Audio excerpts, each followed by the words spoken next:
good morning guys. So, mao na itong project, ongoing project. Nanata sa roofing stage and ready na siya. Actually,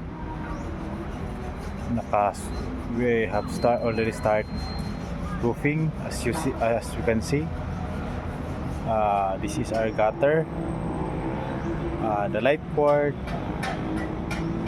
everything ready na for installation of roof. So just follow guys for the updates. And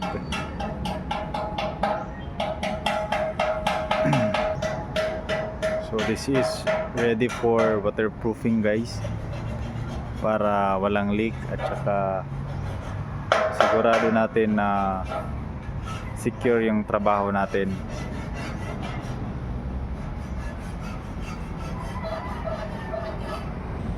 So this is our roofing with insulator.